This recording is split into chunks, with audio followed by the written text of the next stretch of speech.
Hello and welcome. You're watching the Monday edition of 6 Stories at 6 with me, Oyana Mitra. Ladies and gentlemen, for years, Republic Media Network's editor-in-chief, Arnab Goswami, has taken on politicians, governments and institutions without blinking. He has questioned power where it was most uncomfortable. Tonight, that questioning turns into something entirely new. Artificial intelligence. It has no face, no emotion and no fear. It is designed to process information, generate responses and learn from data. But can it stand up to relentless human questioning? Can it explain itself when pushed, interrupted and challenged? This is not a demo. This is not a controlled experiment. This will be a live, unscripted encounter between one of the sharpest minds in Indian television and a machine built to think at scale. Don't miss the man versus machine encounter, Arnab versus AI, tonight at 9 p.m. And now on to our 6 stories of the day, viewers. 4 months after the Karur stampede, TVK chief Vijay has appeared before the Central Bureau of Investigation. The details coming up. Second, we'll tell you about the abusive political discourse that has broken out in Maharashtra just days ahead of the local body elections. Third, we go to ISRO, which marked the first launch of 2026. But what is the anomaly that the Anvesha satellite faced? Then we bring you the inside details of the Modi-Merz bilateral and what it means for both nations. Then we take a look at the statement made by Trump's man Sergio Gore on the India-United States trade deal. Finally, behind-the-scenes sneak peek as we build up to that grand Arnab versus AI battle at 9 p.m. this evening. With that, let's get started. All right, viewers, today early morning, TVK chief and actor Vijay left Chennai. He came to National Delhi and as we speak, he's being questioned by the CBI in connection with the Karur stampede probe. This is coming 4 months after the stampede broke out, in which 41 people lost their lives. Stampede occurred on the 27th of September last year at a massive political rally that was being addressed by Vijay. It essentially threw light on gross mismanagement and lapses that came to the fore in one of the deadliest crowd disasters. Take a look at everything that has happened since this morning.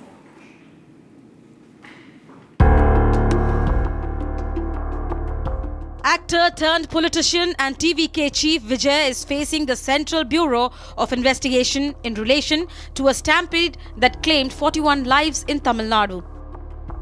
The central agency investigates as to what went wrong in Karur during his rally last September and who is responsible. TVK chief and actor Vijay appeared before the Central Bureau of Investigation in New Delhi today. The Supreme Court ordered a CBI probe questioning the role of the state and the planning behind the event. CBI had already recorded the statements of District Collector M. Tangavel and SP K. Jose, who were present on the day of the stampede. Actor turned politician and a TVK chief Vijay appeared before the CBI here in the national capital today.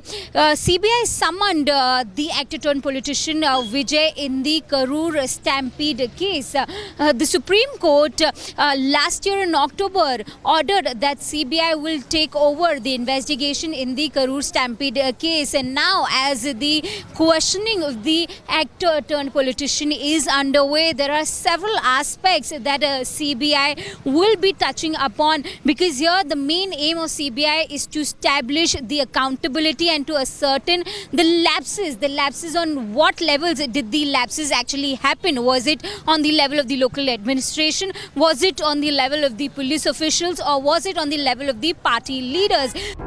The CBI questioning will focus on a 7-hour delay, a massive gap between the scheduled time of the rally and Vijay's actual arrival. At the time of the tragedy, the Tamil Nadu police had blamed Vijay's alleged inordinate delay in arriving at the venue for triggering the chaos. The CBI has already questioned Tamil Nadu police personnel last week deployed for Vijay's security. Interrogated on key issues including Vijay's movements on the day of the stampede, when did he arrive, when did he leave, and what happened in between. CBI is also digging deeper into internal functioning of the day the stampede took place. The CBI will be examining how Vijay's modified caravan moved through a sea of people. Who decided Karur as the venue, and crucially, when did Vijay learn about the stampede? The questions are sharp, the documents are ready, and the CBI probe into Karur stampede has now reached Vijay himself. Alright viewers, now on to Maharashtra, where MNS chief Raj Thackeray has targeted and mocked Tamil Nadu BJP leader K. Annamalai, questioning his right to speak on Mumbai-related matters just days ahead of the upcoming local body elections. Annamalai was quick to respond to the remarks. He stated that some people hold meetings only to abuse him. Now this has escalated into a massive face-off as we count down to the BMC elections. Take a look. Maharashtra's Navnirman Sena chief Raj Thackeray mocked BJP leader Annamalai in his public rally ahead of the BMC elections. He mocked the leader and questioned him on intruding into the matters of Mumbai. काल परवाकडे कोणतरी एक तामिळनाडूमधून रसमलाई आली होती. तो सांगतो मुंबईचा आणि म्हणजे महाराष्ट्राचा संबंध काय? तुझा काय संबंध आहे इथे याचा? यांच्यासाठीच माननीय बाळासाहेब बोलले होते, हटाव लुंगी आणि बजाव पुंगी. आता नाही दाक्षिणात्य इथे राहत आहेत. Annamalai strongly responded to the speech, stating that he would visit the city once again. வேலை இல்லாம ரெண்டு பேர் சுத்திட்டு இருக்காங்க. அங்க பாத்தீங்கன்னா ஆதித்ய தாக்கரே, ராஜ் தாக்கரே இவங்கெல்லாம் யாருங்க? அங்கிருந்து என்னை மிரட்டிட்டு இருக்காங்க. நான் பெருமைப்படுறேன். ஒரு விவசாயினுடைய பையன் இன்னைக்கு தாக்கரேவனுடைய கோபத்தை நான் சம்பாரிச்சிருக்கிறேன். எனக்கே அது ஆச்சரியம் தான். எங்கள் அப்பா படித்தது 10வது, அம்மா படித்தது 6வது. எல்லாம் இத்தனை நாளாக ஆடு மாடு தான் மேய்ச்சிட்டு இருந்தாங்க. இப்போ உடம்பு சரியில்லை, ஆடு மாடு மேய்க்கிறதுல அந்த ஆடு மாட்டை நான் மேய்க்கிறேன். இன்னைக்கு தாக்கரே நேற்று கூட்டம் போட்டு ஆயிரக்கணக்கான நபர்களை போட்டு அந்த ராஜ் தாக்கரே, உத்தவ் தாக்கரே, ஆதித்ய தாக்கரே மேடை போட்டு என்னை அங்கிருந்து திட்டுறானுங்க. அந்த அளவுக்கு நான் வளர்ந்துட்டேன்னா, அந்த அளவுக்கு ஒரு விவசாயினுடைய பையன் இன்னைக்கு மும்பையில் அவனுக்கு கூட்டம் போட்டு திட்டுற அளவுக்கு நான் உயர்ந்துட்டேனான்னு தெரியல. Responding to Thackeray's statements, he said that he has no fear of political intimidation. He also referred to the media reports and statements which warned him about physical harm if he enters Mumbai. Shiv Sena இன்னைக்கு தாக்கரேவோட சிவசேனா அவங்களுடைய பத்திரிகை நம்ம முரசொலி மாதிரி சாம்லான்னு ஒன்று வச்சிருக்கானுங்க. அதில் எழுதியிருக்கானுங்க, மும்பைக்குள்ள வந்தால் என் காலை வெட்டுவேன், இங்கடிப்பேன். நான் மும்பைக்கு வரத்தான் போகிறேன், நீ இங்கடிச்சு பாரு, காலை வெட்டிப்பாரு. அதான் ரெண்டோட பார்த்துடலாம். அதனால் இந்த மிரட்டல் உருட்டுருக்கெல்லாம் நான் பயந்துருந்தா ஊரில் உட்காந்து என் கிராமத்துக்குள்ளே சொந்த ஊரில் தான் இருக்கேன். இரண்டாவது, இன்னைக்கு பாரத பிரதமர் நரேந்திர மோடி அவர்கள் இந்தியாவுடைய தலைவர் நான் சொல்லும் பொழுது அவர் குஜராத்தி இல்லைன்னு ஆயிருமா? அதே போல காமராஜர் ஐயா அவர்கள் இந்தியாவுடைய மாபெரும் தலைவர் நான் சொல்லும் பொழுது அவர் தமிழர் இல்லை என்று ஆகிவிடுமா? இன்னைக்கு மும்பை உலகத்தினுடைய தலைநகரம் என்று சொல்லும் பொழுது அது மராட்டியர்களால் கட்டிய நகரம் இல்லைன்னு ஆயிருமா? The BJP leader accused that his remarks undermined the pride of Marathi. Raj Thackeray is also said to have invoked his uncle Bala Saheb Thackeray's controversial slogan to jibe at South Indians. तुझा काय संबंध आहे इथे याचा? यांच्यासाठीच माननीय बाळासाहेब बोलले होते, हटाव लुंगी आणि बजाव पुंगी. Raj Thackeray addressed his party workers on their resistance to Hindi imposition in his speech. The controversial speech and criticism has come ahead of the BMC election, which is scheduled for the 15th of January this year. Moving on, viewers, this was ISRO's highly anticipated mission. The first launch of the year of 2026, ISRO launched the PSLV C-62 as part of its EOS N1 mission, and this was supposed to place the Anvesha satellite and 15 other satellites into the Sun's synchronous polar orbit. But tragedy unfolded, if I may say so, not a tragedy, but an anomaly occurred during the end of its third stage. This was a deviation from the intended flight path, and this is something that the ISRO chief addressed shortly after. The complete details of what happened during the launch, take a look. 10, 9, 8, 7, 6, 5, 4, 3, 2, 1, 0. S139 motor and both strap-ons ignite. Here's the pillar. First launch of the year 2026. India's most trusted launch systems. A target of placing 15 satellites into the sun-synchronous polar orbit. Shah ground station is tracking present. The PSLV C-62 EOS N1 satellite was launched today at 10:18 am from ISRO Sriharikota. However, after the PS3 stage, the cryogenic stage, the satellite is yet to reach the sun synchronizing orbit. The ISRO chairman V. Narayanan, addressing the media, noted that there was a deviation and a lot of disturbances at the PS3 stage and the PS4 was not completely successful. However, ISRO maintained to make sure that they did not complete a statement by telling that the entire mission is a failure, but stated there would be a detailed analysis done. Everything was as per the plan. Engineers and specialists executing the launch from Launch Control Center. Senior scientists monitoring the entire launch operation from Mission Control Center. Excited spectators waving flags at the public viewing gallery. It represents the 9th dedicated commercial mission to build and launch an Earth observation satellite. 10, ISRO's 9, workhorse, 8, PSLV, 7, set to launch EOS 5, N1, a 407 kg payload 2, to be taken at 1. an altitude of 511 kilometers. A fully commercial mission of New Space India Limited. This was 64th mission for the PSLV. Majestic liftoff.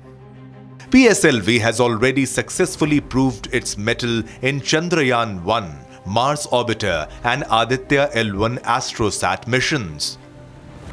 It's the same PSLV that in 2017 made a world record with the successful launch of 104 satellites. Every step was meticulously followed. Watch this video which shows the integration. The nozzle end segment being placed in the mobile launch pedestal. Now other parts being assembled. The PSLV motor comprises of 5 segments, every part made in India. Slowly and carefully each motor and booster assembled. And now it's time for the payload, the satellites. Now just a few minutes left for the launch.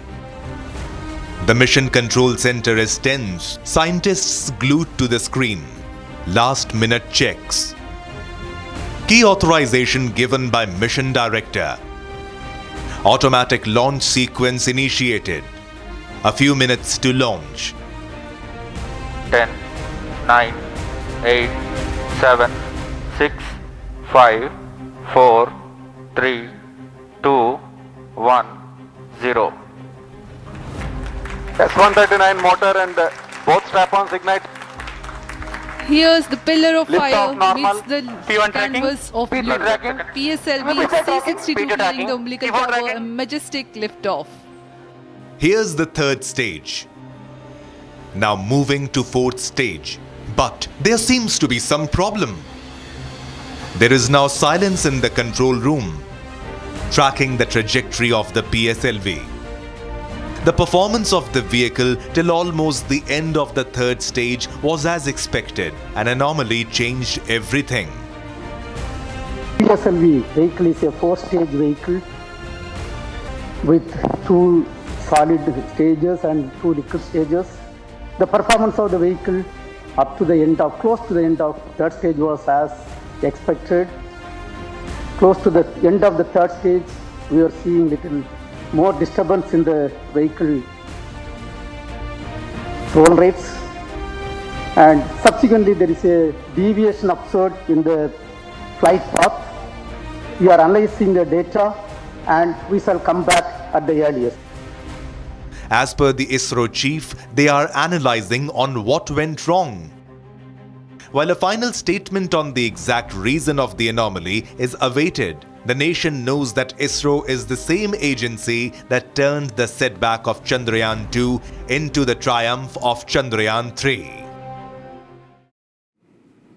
And in his home state today, Prime Minister Modi welcomed German Chancellor Friedrich Merz at the Sabarmati Ashram in Ahmedabad, marking the German leader's first official visit to India since assuming office. The two leaders held crucial bilateral engagements in Gandhinagar, and during these talks, both the leaders reviewed the progress under the strategic partnership and explored ways to deepen cooperation in key areas.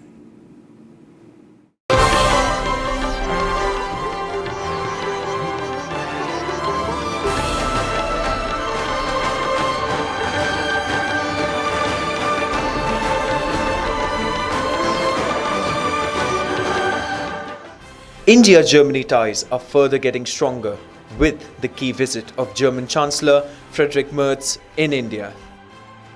Chancellor of Germany Merz arrived early morning today on an official visit to India from January 12th to 13th at the invitation of Prime Minister Narendra Modi.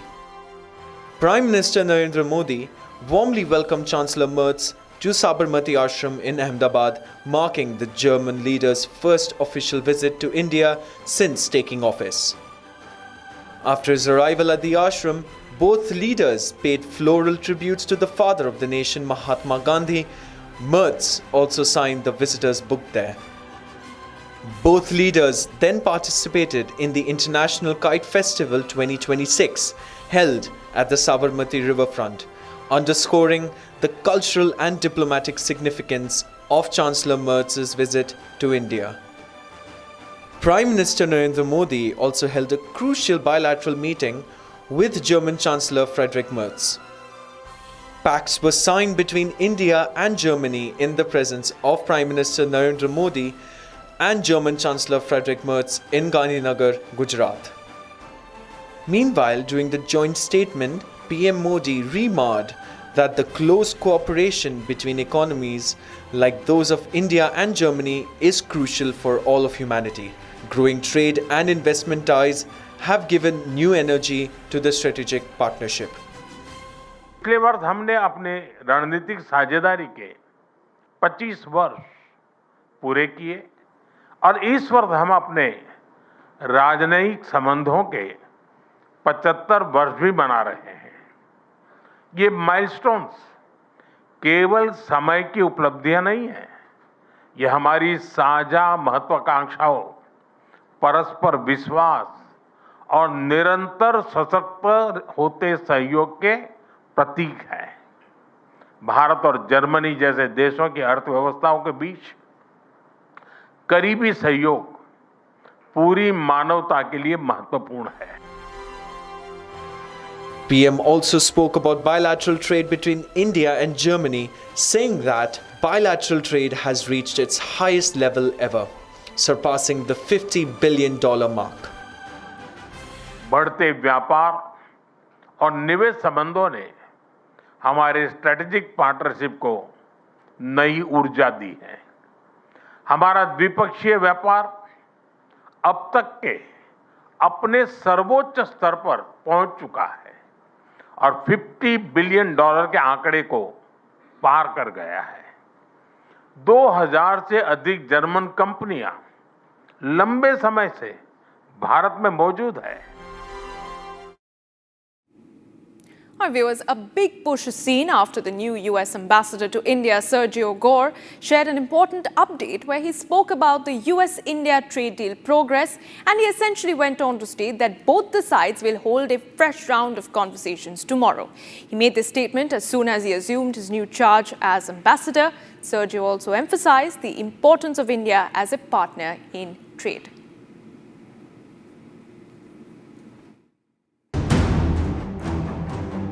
It's been a long time since uncertainty has clouded the India-US trade talks, raising questions over various slipping timelines. But finally, after Sergio Gore assumed the new charge as the ambassador of US to India and made an important announcement regarding the trade talks between the two sides.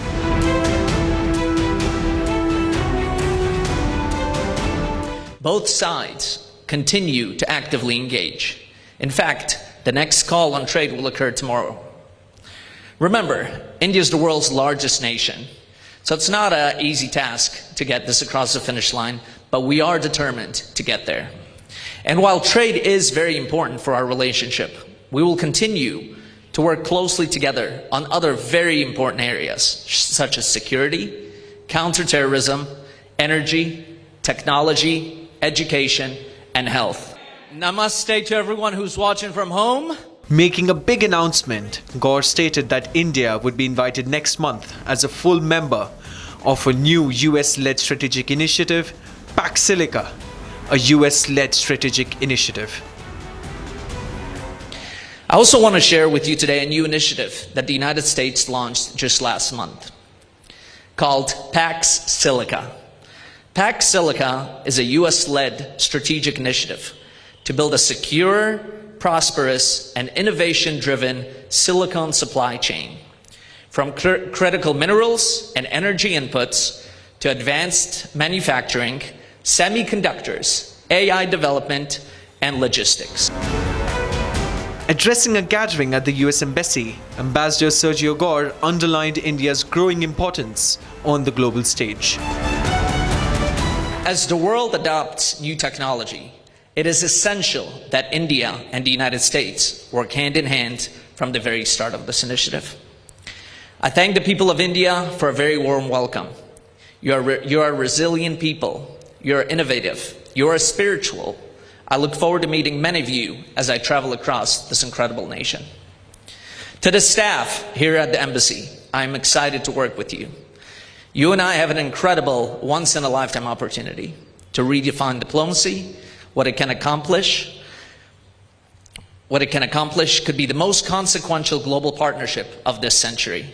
No partner is more essential than India. He also emphasized that he aims to take the partnership between the two countries to the next level.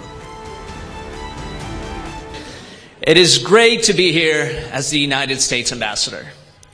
I come to this remarkable nation with profound respect and with a clear mission to take the partnership between our two great nations to the next level. This is the intersection of the world's oldest democracy and the world's largest democracy. My first visit to India was in 2013, and it left an impression on me unlike any other place. I remember visiting some of the incredible places this nation has. Adding to it further, Gore also made remarks on the real friendship between Prime Minister Modi and President Trump. And I can attest that his friendship with Prime Minister Modi is real. The United States and India are bound not just by shared interest, but by a relationship anchored at the highest levels.